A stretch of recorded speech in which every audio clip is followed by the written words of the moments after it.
We will now have a closer look at infrared radiation and at the processes that give rise to the absorption of infrared radiation. You will be familiar with the visible and ultraviolet spectral range. In this range, electronic transitions are observed. The absorption of infrared radiation is due to other transitions with smaller energy gaps between the energy levels. These transitions are vibrational and rotational transitions. The energy required for such transitions is approximately a factor of 10 smaller than for electronic transitions. By the way, infrared is often abbreviated as IR. The transitions coming next at lower photon energies are electronic angular momentum transitions in electron paramagnetic resonance, abbreviated EPR or ESR, which need 1000 to 10,000-fold less photon energy. At even lower photon energies, NMR transitions are observed. Therefore, the transition energies, which are equal to the photon energies, decrease in the following order: UV, visible, infrared, thermal energy, EPR, and NMR. The thermal energy, kT, is between the energy of infrared photons and the energy of the microwave photons used for EPR spectroscopy. This has consequences for the population of the ground state and of the excited state according to the Boltzmann distribution. In infrared spectroscopy, the excited state is hardly populated, but is nearly equally populated as the ground state in EPR spectroscopy. As already mentioned, the spectral region of infrared radiation is adjacent to the visible spectral region and extends from 0.7 micrometers to 10,000 micrometers. It is subdivided in the near-infrared spectral region from 700 nanometers to 2.5 micrometers, the mid-infrared spectral region from 2.5 micrometers to 50 micrometers, and the far-infrared region from 50 micrometers to 1 centimeter. The far-infrared region is also called terahertz region because the frequency of light is in the terahertz regime. We will focus on the mid-infrared region because this is the region that is most commonly used.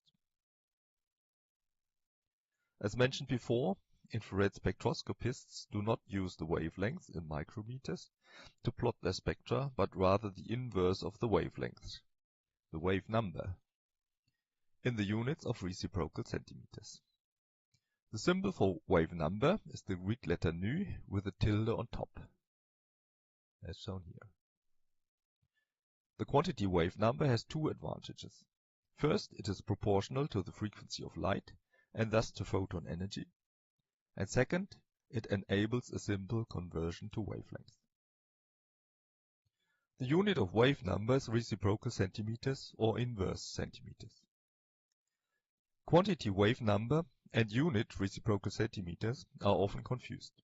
For example, it is quite common to say the protein band near 1650 wave numbers. But correct is to say the protein band near 1650 reciprocal centimeters. This mistake becomes quite obvious when one makes it with a different quantity, for example with wavelengths. One would not say bacteriorhodopsin absorbs at 570 wavelengths. Instead, one says bacteriorhodopsin absorbs at 570 nanometers. Please note that the recommended way to plot vibrational spectra is from high wave numbers to low wave numbers. This might seem strange, however there is a good reason for it. In this way a spectrum plotted against wave number looks similar to a plot against the wavelength, plotted from short to long wavelength. However, vibrational spectra are often also plotted against the recommendation. Then spectra plotted against wave number and wavelength look like mirror images of each other. This is confusing, so watch out for the scale when you look at vibrational spectra. The mid-infrared region between 2.5 to 50 micrometers corresponds to the wave number range from 4000 to 200 reciprocal centimeters, which corresponds to a frequency band from 10 to the power of 13 to 10 to the power of 14 Hz. I mentioned that the absorption of infrared radiation leads to vibrational and rotational transitions. In this lecture, however, we will only discuss vibrational transitions, since there are no rotational transitions observed in solution. I should also mention that also low-energetic electronic transitions can be excited in the infrared spectral region. This is the case for some semiconductors and is exploited for infrared detectors. But also in biological systems, there are low-energy electronic transitions. An example is the chlorophyll dimer of some photosynthetic reaction centers. Nevertheless, we will confine the discussion to vibrational transitions.